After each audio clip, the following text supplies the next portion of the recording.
Hello बच्चों, मैं मीनू आपका स्वागत करती हूँ अपने channel study of the science पे।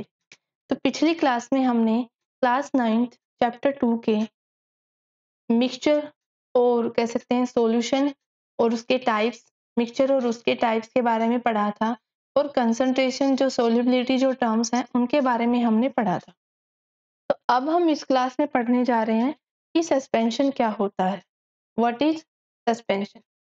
तो सस्पेंशन क्या होता है? एक नॉन होमोजेनियस सिस्टम होता है, यानी कि सस्पेंशन क्या हो जाएगा कि एक suspension is a heterogeneous mixture in which the solid particles do not dissolve but remain suspended through the bulk of the medium. Suspension क्या हो जाएगा? देखो क्या होता है कि एक ऐसा मिक्सचर जो क्या होता है हेट्रोजीनियस होता है और जिसके सॉलिड पार्टिकल्स जो होते हैं वो उसमें डिसॉल्व नहीं होते, बल्कि क्या हो जाते हैं उसके अंदर सस्पेंड रहते हैं। सस्पेंड का मतलब उसके बीच में बल्क ऑफ द मीडियम में लटकते रहते हैं, उसे क्या बोलते हैं? हम सस्पेंशन बोलते हैं। ठीक है। और यहाँ पर जो पार्टिकल्स होते हैं उनका साइज इतना होता है कि हम उनको आसानी से नेक्ड आई से देख पाए, तो वो क्या होते हैं? विजिबल होते हैं। अब एग्जाम्पल लेके समझते हैं। फॉर एग्जाम्पल हमने क्या लिया, एक ग्लास ऑफ वाटर ले लिया। अब उसके अंदर हमने क्या डाल दिया? 1 स्पून सैंड पार्टिकल्स के डाल दिए। ठीक है। तो हम क्या देखते हैं कि जो सैंड पार्टिकल्स हैं वो जैसे हम उनको उनके अंदर डालते हैं तो वो क्या होते हैं, धीरे धीरे उसमें पूरे में डिस्पर्स होना शुरू हो जाते हैं। फिर जब हम करते हैं उसको स्टेर करते हैं, देखो ऐसे जैसे हमने क्या लिया, एक वाटर ग्लास ऑफ वाटर लिया। ठीक है। फिर उसके अंदर हमने क्या किया, एक चम्मच जो है वो सैंड पार्टिकल्स की डाल दी। अब सैंड पार्टिकल्स क्या होते हैं, इसकी बल्क ऑफ द मीडियम में डिस्पर्स रहते हैं, सस्पेंड रहते हैं, घूमते रहते हैं। ठीक है। तो अब हम अगर इसको कह सकते हैं चम्मच से या किसी ग्लास रोड से सॉल्यूशन को स्टेर करेंगे, घुमाते रहेंगे, तो ये जो सैंड पार्टिकल्स है वो थ्रू आउट द टाइम क्या रहेंगे, इसके बल्क ऑफ द मीडियम में घूमते रहेंगे। लेकिन जैसे ही हम इसको कह सकते हैं घुमाना बंद कर देंगे, छोड़ देंगे, तो वैसे ही धीरे धीरे सारे जो सैंड पार्टिकल्स इसके जो बल्क ऑफ द मीडियम में थे वो सारे के सारे कहाँ आ जाएंगे, इसकी बॉटम में आकर जमा होना शुरू कर देंगे। तो हम क्या देख पा रहे हैं यहाँ से कि जो भी सोल्यूट पार्टिकल्स थे, जैसे हमने इसको अनडिस्टर्ब छोड़ दिया तो जो सोल्यूट पार्टिकल्स थे वो सेपरेट होकर उसकी बॉटम में आकर जमा हो गए और ऊपर के जो सरफेस है वहां पर क्या रह गया, हमारा जो क्लीन वाटर है वो रह गया। तो अब हम क्या देख पा रहे हैं यहाँ से कि जो भी हमारे कंपोनेंट्स हैं यहाँ पर, जो सोल्यूट और सोलवेंट हैं, उनको हम डिफरेंशिएट कर पा रहे हैं, उनकी बाउंड्रीज को डिफरेंशिएट कर पा रहे हैं। तो ऐसा हमने कहाँ पढ़ा था? हेट्रोजीनियस में। हेट्रोजीनियस मिक्सचर क्या होते हैं? जिनमें कह सकते हैं हम कंपोनेंट जो होते हैं सोल्यूट के, सोल्यूट और सोलवेंट जो होते हैं उनकी बाउंड्रीज को डिस्टिंग्विश कर पाए, हम सोल्यूट के पार्टिकल्स को बिल्कुल सेपरेटली अलग से देख पाए सॉल्यूशन के अंदर, तो वो क्या होता है? हमारा हेट्रोजीनियस मिक्सचर होता है। तो यही कारण है कि जो सस्पेंशन जो होता है वो क्या होता है? एक हेट्रोजीनियस मिक्सचर होता है। ठीक है। तो अब हम आगे हम पढ़ते हैं। अब है प्रॉपर्टीज ऑफ सस्पेंशन, यानी कि सस्पेंशन की प्रॉपर्टीज क्या क्या है। तो सबसे पहला है सस्पेंशन क्या होते हैं? हेट्रोजीनियस मिक्सचर होते हैं, ये हम पढ़ चुके हैं ऊपर वाले पॉइंट में। अब है particles of the suspension can be seen by the necked I. Of course देखो सैंड पार्टिकल्स को हम क्या कर सकते हैं, आसानी से देख पाते हैं। तो उनका साइज क्या होता है? बड़ा होता है। कितना बड़ा होता है? कम से कम कह सकते हैं 1000 नैनोमीटर से बड़ा होता है इनका साइज। तो इतना बड़ा साइज होने के कारण हम इनको इजिली नेक्ड आई से देख सकते हैं। ठीक है। अगला पॉइंट जो है वो क्या है? अगला पॉइंट है particles of suspension scatter a beam of light passing through it make its path visible. यानी कि पार्टिकल्स ऑफ सस्पेंशन क्या होते हैं? सॉल्यूशन के पार्टिकल से बड़े होने के कारण, उनके साइज से काफी बड़े होते हैं, तो इसीलिए आसानी से क्या करेंगे, पाथ ऑफ लाइट को विजिबल कर देते हैं और हम उनको आसानी से कह सकते हैं लाइट को हम देख पाते हैं। यानी कि मतलब क्या है, अगर हम एक टॉर्च से जो ग्लास जो हमारा जिसमें कह सकते हैं सैंड के पार्टिकल्स डिस्पर्स हैं, उस पे हम टॉर्च ऑफ लाइट डालेंगे तो उसमें क्या हो जाएगा, हमें जो लाइट का जो पाथ है वो विजिबल हो जाएगा। ठीक है। जैसे हमने बताया था ना पीछे पीछे वाली क्लास में कि डार्क रूम में अगर कहीं कोई होल है तो वहां पे जो लाइट आएगी उस होल से, तो वो लाइट का पाथ हमें क्या होगा, विजिबल हो जाता है। वो क्यों विजिबल हो जाता है? क्योंकि वहां पर जो डस्ट पार्टिकल्स है वो क्या कर देते हैं, उस लाइट को स्कैटर कर देते हैं। और यही कारण है कि धीरे धीरे फिर उस डार्क रूम में भी हमें थोड़ा थोड़ा दिखाई देने लग जाता है। और इस फिनोमेना को क्या बोलते हैं? टिंडल इफेक्ट बोलते हैं, जो कि आगे आएगा कोलोइडल सॉल्यूशन में, वहां पे पढ़ेंगे हम। अगला पॉइंट क्या है? Solid particles settle down when suspension is left undisturbed. ठीक है, हमने अभी भी पढ़ा था कि अगर हम उस सैंड पार्टिकल के सॉल्यूशन को घुमाना लोहे की जो हमारी जो चम्मच है या फिर कह सकते हैं जो ग्लास रोड है उससे घुमाना बंद कर देंगे, उसको अनडिस्टर्ब छोड़ देंगे, तो थोड़े टाइम में सैंड पार्टिकल जो है वो अलग हो जाएंगे, उसकी बॉटम में जमा हो जाएंगे और वाटर जो है वो अलग हो जाएगा। यानी कि दोनों को हम डिफरेंशिएट कर पाएंगे, दोनों की बाउंड्रीज को अलग अलग देख पाएंगे। ठीक है, तो ये क्या होता है, इसलिए ये अनस्टेबल होता है। अगर इसको कह सकते हैं अनडिस्टर्ब छोड़ने के बाद ये बिल्कुल वैसा ही रहता है जैसे पहले था, तो उस केस में ये क्या हो जाता है, स्टेबल हो जाता है। लेकिन ये क्या हो जाता है, चेंज हो जाता है, क्योंकि सैंड पार्टिकल्स बॉटम में आकर जमा हो जाते हैं, तो इसलिए सस्पेंशन जो होता है वो क्या होता है, अनस्टेबल होता है। ठीक है, अब जो सस्पेंशन के जो पार्टिकल्स होते हैं उनको हम क्या कर सकते हैं, बाई फिजिकल मेथड यानी कि फिल्ट्रेशन के जरिए हम इनको सेपरेट कर सकते हैं, है ना। अगर हम कह सकते हैं जो पानी में जो रेड सैंड पार्टिकल्स उनको अगर हम छान कर क्या कर सकते हैं, रेत को और पानी को बिल्कुल अलग अलग कर सकते हैं।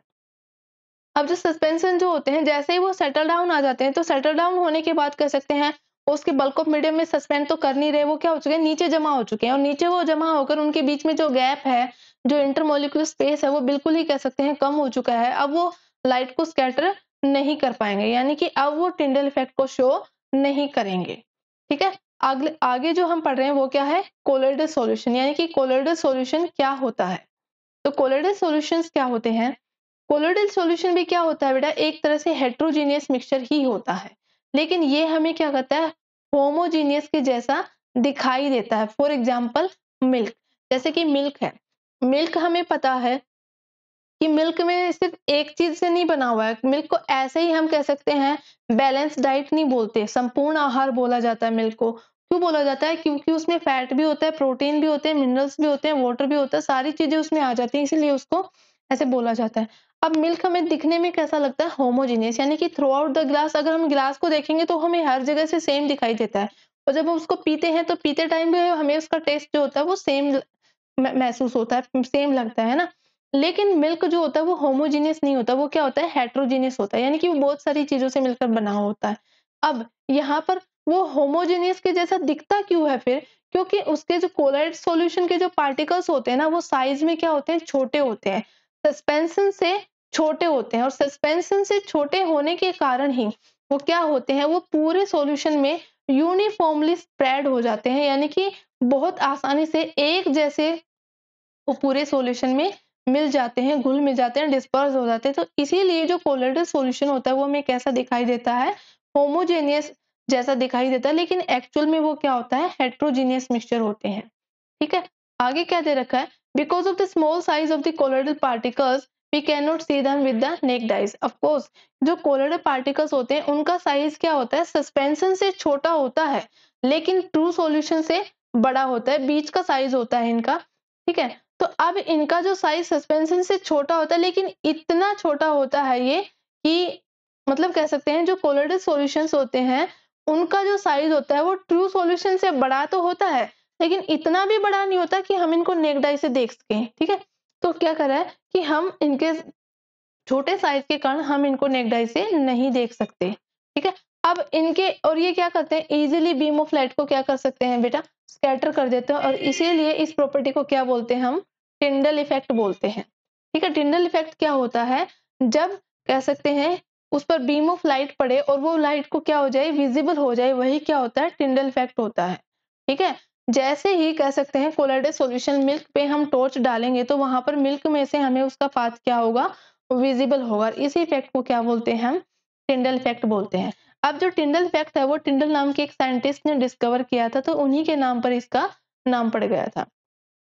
अब टिंडल इफेक्ट को कैसे ऑब्जर्व कर सकते हैं हम, देखो क्या जैसे कि वो बताया था ना डार्क रूम वाला, एक तो एग्जांपल वो हो जाएगा, दूसरा क्या है, जो स्मोक इन एयर है, जो स्मोक होती है ना एयर में, वो भी डस्ट या फिर स्मोक पार्टिकल वही तो करते हैं। अब यहाँ पर देखो, अगर हमें दो सॉल्यूशंस दे दिए जाए और दोनों क्या है, यूनिफॉर्मली स्प्रेड है, यानी कि होमोजेनियस दिख रहे हैं देखने में, और उन्हें हमें डिफरेंशिएट करना है कि बताओ इन दोनों सॉल्यूशंस में से कौन सा ट्रू सॉल्यूशन है और कौन सा कोलोइडल सॉल्यूशन है। तो उनको डिफरेंशिएट करने के लिए हम टिंडल इफेक्ट का इस्तेमाल कर सकते हैं। देखो जैसे ही हम टॉर्च से इसके ऊपर लाइट डालेंगे तो जो ट्रू सॉल्यूशन हमें पता है उसके पार्टिकल्स बहुत छोटे होते हैं साइज में, वो लाइट को स्कैटर नहीं करेंगे, लेकिन जो कोलोइडल सॉल्यूशंस होते हैं वो क्या करते हैं, पाथ ऑफ लाइट को क्या करते हैं भाई, स्कैटर करते हैं लाइट को, और उसके पाथ को क्या करते हैं, विजिबल करते हैं, यानी कि टिंडल इफेक्ट से हम डिफरेंशिएट कर सकते हैं between true solution and colloidal solution. Okay, आगे क्या है, आगे एग्जांपल्स हैं कोलोइडल सॉल्यूशन के। ये जो फॉरेस्ट जो होता है, जो कैनोपी ऑफ डेंस फॉरेस्ट है, वो क्या करता है, टिंडल इफेक्ट को शो करता है। देखो आप देख पा रहे हो यहाँ पर कि ये जो लाइट यहाँ से आती हुई दिखाई दे रही है इन फॉरेस्ट के ट्रीज के अंदर से, वही क्या है, टिंडल इफेक्ट है। तो अब यहाँ पर जो कह सकते हैं, देखो जहां पर भी पेड़ वगैरह होते हैं ना, वहां पर क्या होती है, हवा में मॉइस्चर रहती है, नमी रहती है, जिसे ह्यूमिडिटी कहते हैं हम, water vapours in the air. ठीक है, तो यहाँ पर जो ये जो वाटर वेपर्स है ना, वो किसका काम कर रही है, वो कोलोइडल पार्टिकल्स का काम कर रहे हैं इन द एयर। ठीक है, यानी कि एयर के मीडियम में, और वही क्या करेंगे, इस को टिंडल इफेक्ट को शो कर रहे हैं, यानी कि पाथ ऑफ लाइट, जो लाइट है इसको क्या कर रहे हैं, विजिबल कर रहे हैं स्कैटर करके। ठीक है, और आपने दूसरा एग्जाम्पल भी देखा होगा, देखो कई बार क्या होता है, जब सनराइज होता है या सनसेट होता है और सामने क्या होता है, सूरज के बादल आ जाते हैं, तो हमें बादलों के ऊपर से क्या करती हैं, सूर्य की किरणें जो होती है वो आती हुई दिखाई देती हैं। तो वो भी किसका एग्जाम्पल है, टिंडल इफेक्ट का ही एग्जाम्पल है। ठीक है, अब हम पढ़ने जा रहे हैं प्रॉपर्टीज ऑफ कोलॉइड, यानी कि कोलॉइड जो होते हैं उनकी प्रॉपर्टीज क्या है। सबसे पहले प्रॉपर्टीज है हेटेरोजेनियस मिक्सचर होते हैं, जो कि हम ऑलरेडी पढ़ चुके हैं। दूसरा क्या है, size of the particles of colloid is too small to be individually seen with the naked eyes, यानी कि पार्टिकल्स का साइज क्या होता है, बहुत छोटा होता है, लेकिन इतना छोटा नहीं होता कि हम कह सकते हैं इनको नेक्ड आई से देख पाए। ठीक है, साइज क्या होता है भैया इनका, सस्पेंशन से क्या होता है, छोटा होता है, और जो ट्रू सॉल्यूशन होता है उनसे क्या होता है, इनका साइज बड़ा होता है। ठीक है, अगली जो प्रॉपर्टी है वो क्या होती है कि colloids particles are big enough to scatter a beam of light passing through and make its path visible, यानी कि इनके पार्टिकल्स का साइज इतना बड़ा होता है कि वो उसके पाथ को, लाइट के पाथ को क्या कर सकते हैं, विजिबल कर सकते हैं। अगला पॉइंट क्या है, कोलॉइडल सॉल्यूशंस क्या होते हैं, स्टेबल होते हैं। स्टेबल मतलब कह सकते हैं अगर हम इनको अनडिस्टर्ब छोड़ दें तो ये सेटल डाउन नहीं होते हैं, यानी कि सॉल्यूट और सॉल्यूएंट के पार्टिकल्स से डिफरेंट डिफरेंट नहीं होते, उनकी बाउंड्रीज जो है वो डिस्टिंक्ट नहीं होती हैं। ठीक है, अगला पॉइंट क्या है, they can not separate from mixture by process of filtration. अब देखो क्या हम दूध को कह सकते हैं, दूध को छान कर अलग कर सकते हैं, मतलब हम दूध को क्या करें, छान कर उसके फैट को अलग कर दें, प्रोटीन को अलग कर दें, वाटर को अलग कर दें, नहीं कर सकते ना, यानी कि इसको फिजिकल मेथड से हम सेपरेट नहीं कर सकते। और इसको जो कह सकते हैं सेपरेट करने के लिए, यानी कि मिल्क के जो कंपोनेंट्स हैं, कोलोइडल सॉल्यूशन के जो कंपोनेंट्स हैं, उनको सेपरेट करने के लिए कौन सी टेक्निक का यूज किया जाता है, सेंट्रीफ्यूगेशन। सेंट्रीफ्यूगेशन क्या होता है, वैसे तो ये आगे आएगा चैप्टर में, लेकिन थोड़ा बता देते हैं। देखो घरों में जैसे जो हम कह सकते हैं दूध जो होता है भैंस का, उस उससे मक्खन को अलग करने के लिए जो टेक्निक यूज की जाती है, जो कह सकते हैं, जो उसे मटके पे जो झारनी होती है, बिलोनी होती है, जो भी बोलते हैं उसको, तो उससे जो कह सकते हैं उसको क्या कहता है, लस्सी बनाया जाता है, दूध को पहले दही फिर लस्सी, और फिर उससे मिल्क क्या किया जाता है, मक्खन को अलग कर दिया जाता है। तो उस टेक्निक को क्या बोलते हैं, हम सेंट्रीफ्यूगेशन बोलते हैं। ठीक है, अब देखो पीछे हमने पढ़ा था कोलोइडल सॉल्यूशन के कंपोनेंट्स। ठीक है, जैसे हमने ट्रू सॉल्यूशन के कंपोनेंट्स पढ़ा था, क्या, सोल्यूट और सोलवेंट, सेम ऐसे ही कोलोइडल सॉल्यूशन के भी क्या होते हैं, दो कंपोनेंट्स होते हैं, जो कौन कौन से होते हैं, एक होता है डिस्पर्स फेज और एक होता है डिस्पर्जन मीडियम। तो जो सोल्यूट लाइक जो पार्टिकल्स होते हैं, जो सोल्यूट लाइक कंपोनेंट्स होते हैं, उनको क्या बोलते हैं, हम डिस्पर्स फेज बोलते हैं। ठीक है, और जो सोलवेंट लाइक कंपोनेंट होते हैं उसको क्या बोलते हैं, हम डिस्पर्जन मीडियम। यानी कि कोलोइडल सॉल्यूशन में जो डिस्पर्जन मीडियम होता है वो किसकी तरह काम करता है, सोलवेंट की तरह काम करता है, और जो डिस्पर्स फेज जो होता है वो किसकी तरह काम करता है, सोल्यूट की तरह काम करता है। ठीक है, अब जो कोलोइड्स हैं उनको कह सकते हैं इनके स्टेट्स के अकॉर्डिंग क्लासिफाई किया गया है। इनके जो डिस्पर्जन मीडियम है, डिस्पर्स फेज है, यानी कि सॉलिड, लिक्विड और गैस के, तो क्या क्या एग्जाम्पल दिए गए हैं एक बार टेबल में देख लेते हैं।